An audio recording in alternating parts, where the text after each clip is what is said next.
Perkenalkan, nama saya Novi Hornisa dengan NIM belakang 0080. Video ini saya buat untuk memenuhi tugas ulangan tengah semester Hukum Pasar Modal Syariah yang diampu oleh Bapak Sifaul Amin. Yang pertama, konsep investasi dalam pandangan syariah dan perbedaan investasi konvensional. Investasi syariah merupakan penanaman modal masyarakat yang berlandaskan prinsip-prinsip syariah yang bertujuan untuk memastikan bahwa investasi dilakukan dengan cara yang sesuai dengan prinsip syariah, menghindari riba, praktik spekulasi berlebihan, serta bisnis yang tidak sesuai dengan prinsip syariah, dan bertujuan untuk mendapatkan keuntungan yang sesuai dengan prinsip dan hukum. Lalu untuk perbedaan antara investasi syariah dan investasi konvensional adalah cara mendapatkan keuntungannya. Jika investasi syariah dilakukan atas ibadah kepada Allah Subhanahu wa taala dan resiko ditanggung bersama, sedangkan investasi konvensional resiko ditanggung sendiri menganut asas bebas resiko. Lalu yang kedua, dalam Islam, konsep idle money yaitu uang yang tidak produktif atau uang yang menganggur dalam setahun atau dalam waktu yang dekat itu tidak disukai karena dapat mengakibatkan inflasi dan tidak memberikan manfaat kepada masyarakat. Sebaliknya, Islam mendorong penggunaan uang secara produktif, misalnya melalui investasi atau memberikan zakat untuk membantu mereka yang membutuhkan.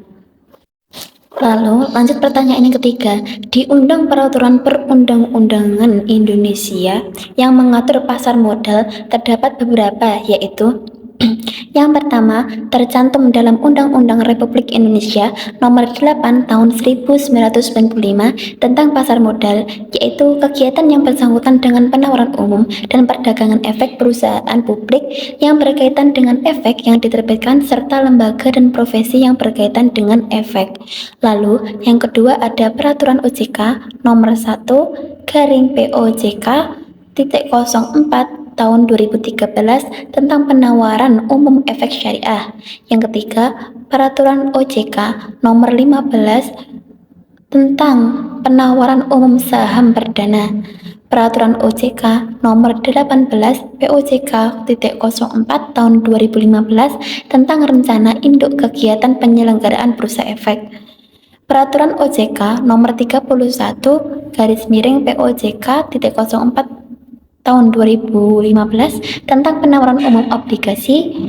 Lalu ada Peraturan OJK Nomor 35 tahun 2014 tentang efek bersifat ekuitas yang diperdagangkan di pasar reguler bursa efek. Lalu ada lagi Peraturan OJK Nomor 30 tahun 2015 tentang penawaran umum efek. Perbedaan utama antara saham biasa dan saham preferen adalah dalam hal hak suara dan pembayaran dividen. Saham biasa memberikan hak suara kepada pemegangnya dalam rapat perusahaan, sementara saham preferen biasanya tidak memiliki hak suara. Selain itu, saham preferen memiliki prioritas atas pembayaran dividen yang harus dibayarkan sebelum dividen dibagikan kepada pemegang saham biasa. Pertanyaan ke-6, jelaskan kepemilikan perusahaan melalui saham.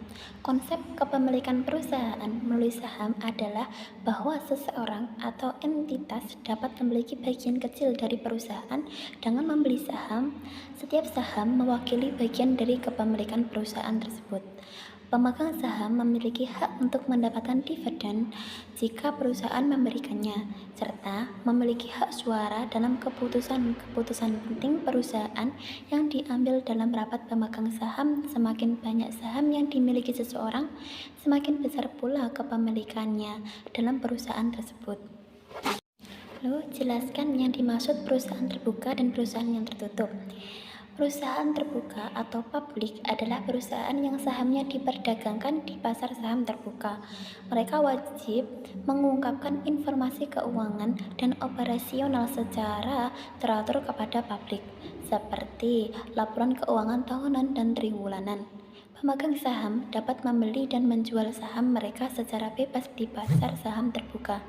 Sementara itu, perusahaan tertutup atau pribadi adalah perusahaan yang sahamnya dimiliki oleh sejumlah kecil pemilik atau perusahaan lain dan tidak diperdagangkan di saham diperdagangkan di pasar saham terbuka. Mereka memiliki keterbatasan dalam pengungkapan informasi kepada publik dan memiliki lebih sedikit aturan dan persyaratan hukum daripada perusahaan terbuka.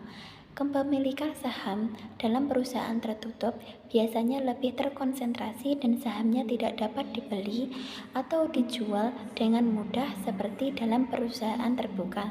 Yang selanjutnya yaitu berikan penjelasan mengenai IPO perusahaan. IPO atau Initial Public Offering adalah proses di mana sebuah perusahaan yang sebelumnya bersifat swasta mulai menjual sahamnya kepada publik untuk pertama kalinya di pasar saham. Dengan melakukan IPO, perusahaan memberikan kesempatan kepada investor untuk membeli saham dan menjadi pemilik sebagian dari perusahaan tersebut.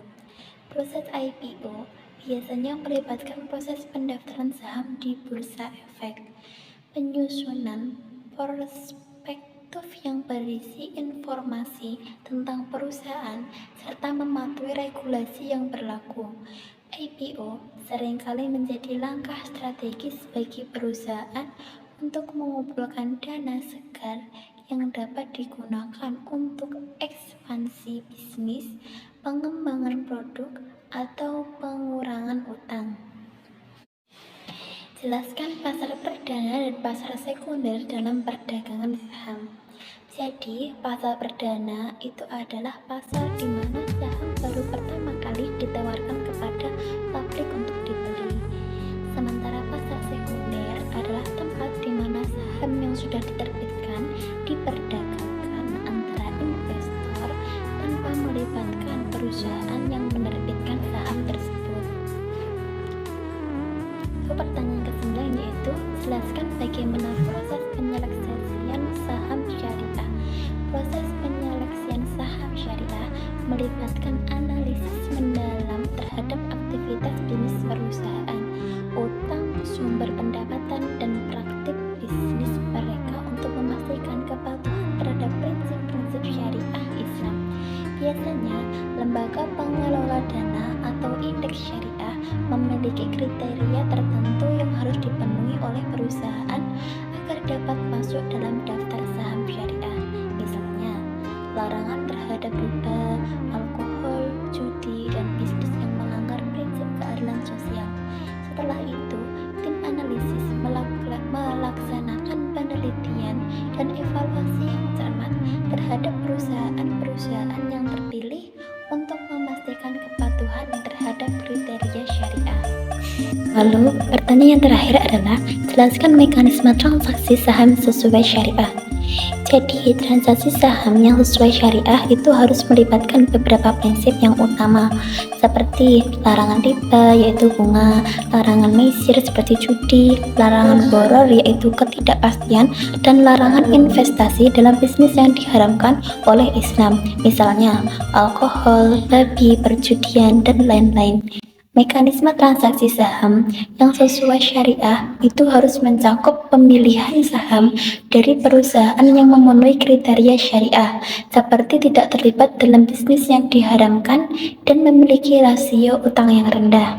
Transaksi saham juga harus dilakukan dengan cara yang tidak melanggar prinsip syariah, seperti pembelian saham dengan uang tunai tanpa menggunakan leverage atau utang. Sekian video yang dapat saya buat, kurang lebihnya mohon maaf. Wallahul muwaffiq ila aqwamit thoriq. Wassalamualaikum warahmatullahi wabarakatuh.